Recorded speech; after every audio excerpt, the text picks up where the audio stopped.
boy. Whoo, boy. So ends another day, friends. Mark Holmes here, and as always, I want to thank you all for watching, commenting, subscribing, and being part of the Jobu Sports Report. Without you guys, this literally, and I mean literally, does not work. Saturday night, another weekend without football. But I can say today was a good day. I woke up, saw my wife, saw my son, talked to my daughter, did some work in the workshop, got some racks out of here, and of course got to talk about the Dallas Cowboys, as well as touch bases with a lot of you great people out there. Kathy, I need to send you another email and check and see how your husband's doing. I hope he's doing better. Before I get into it, the Cowboys brought in a prospect, or they had a virtual reality meeting with a prospect, defensive back. But before I get to that, I'll get to that. Let me start with that first. The Cowboys had a virtual reality interview with Elijah Molden from the University of Washington, one of the Huskies. He is a defensive back, about 5'10", 192 pounds, a 4-year starter. I think he played in about 36 games. I think he had 100 solo tackles. I think 153 total tackles. I think he had 5 interceptions in his career. Now again, I don't pay attention to college football. I think he played 4 games this past year. I don't know if it was a canceled season, shortened season, or if he was injured. I got to do more research and stuff on it. But one thing about the Cowboys is, generally speaking, guys they bring in for interviews are guys that they draft more times than not. That's a good sign to know where they go with their picks and stuff. Projection wise, and you can take that to whatever you want, because we drafted Travis Frederick in the first round. He was projected to be like a 3rd round draft pick, but perennial Pro Bowler, and unfortunately his career was shortened. So, take it to wherever. But he's projected to be about 120 pick wise. So really like a 4th round pick, or maybe a late 3rd round pick. That's where, well, this will lead to speculation. If they're looking at a cornerback in the 4th round, where we should have 2 picks because of the compensatory pick, how will that affect what we do in the 1st round? I don't know, but people are going to speculate. What does that mean? Well, it means at least we're looking at people for the defense. Now, this isn't going to be the only guy that they do meetings with, and this is just the beginning. The sad thing about COVID year, again, is not having the combine the way we used to have it, where you at least get to see all of the people and everything else.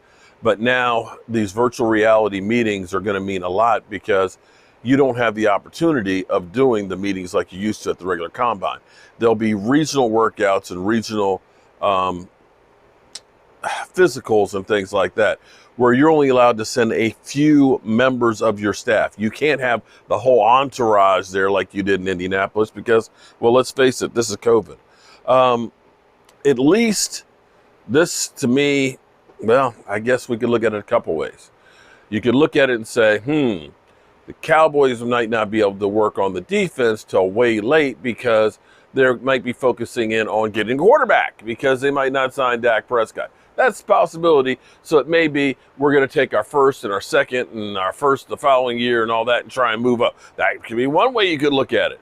Or you could look at it and say, maybe we're going to try and take an offensive tackle, or maybe we're going to try and take Kyle Pitts and stuff in the 1st quarter. So we're going to look at trying to fix the defense further down the road. I don't know. Could be. Maybe so. I don't know. But we'll have to wait and see how that works out. Right now, the linchpin on everything that's being done is all what happens with Dak Prescott.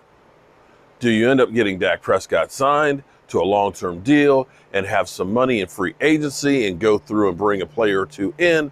Do you end up franchise tagging him, in which case it hamstrings you in free agency, in which case you're relying solely on the draft? Maybe you're looking at the draft saying, somebody may want to move up, take our 10th pick, and we'll move back, and we'll pick up some extra picks, and maybe this is a guy we want to use to get one of our, with our extra picks. Who knows? It's way too early to tell on that one, although it is only 55 days until the draft. You know, it's funny. It's funny how people who seem to hate you the most are here more than anybody else. I mean, seriously.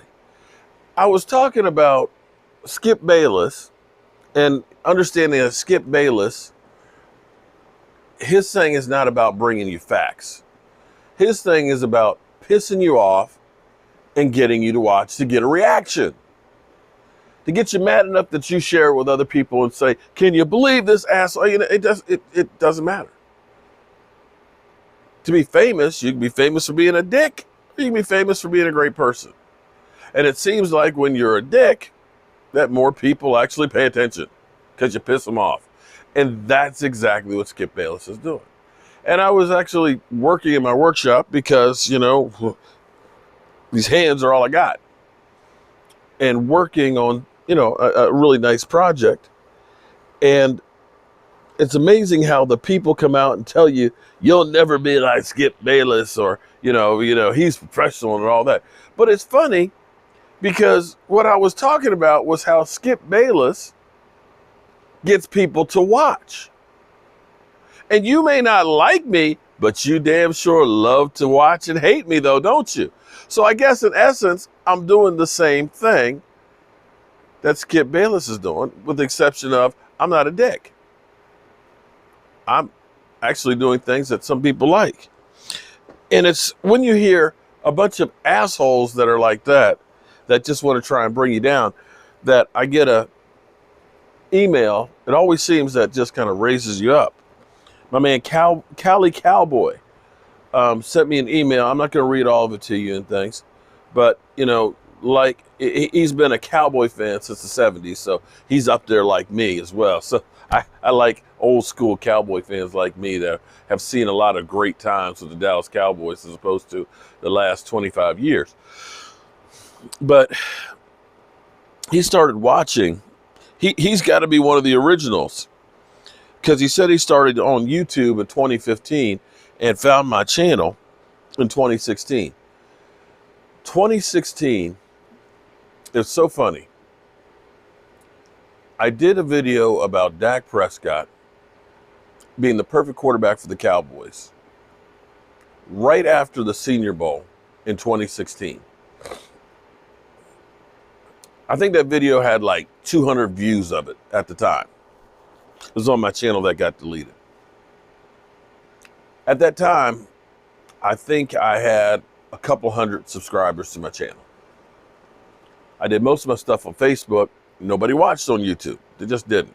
It was actually sad. I'd put up videos and 50 people would watch. But when Tony Romo got hurt, everybody all of a sudden wanted to know who Dak Prescott was. And so that video that had only a couple hundred views back when I put it out, all of a sudden got like 35,000. I was just like, wow.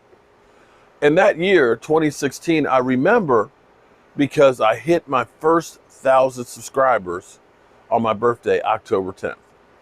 So Cali Cowboy, if you have been watching since 2016, you one of the original ones. He said, anyways, fast forward. I got into YouTube back in 2015, and that's where I found Mark Holmes and Jobu Sports Report. I became a fan of yours after the 2016 season when rookie Dak Prescott had become a starting quarterback after Romo got injured. Fast forward to last year, I believe it was over the summer. I was dealing. Okay, well, we'll leave it at that. Cali Cowboy, I appreciate you reaching out to me, my man, and understand, man, we've all been going through a lot. This past year has been hell on everybody, and all of us have ups and downs. And, you know, you just got to take it one day at a time. That's what I do. We've lost a lot of friends and family and so on. And yeah,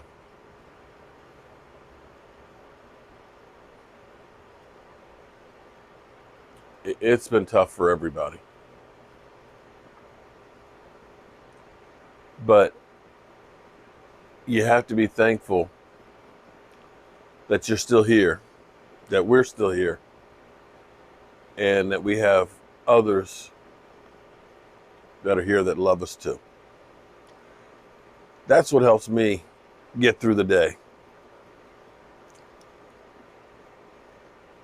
and gives me purpose.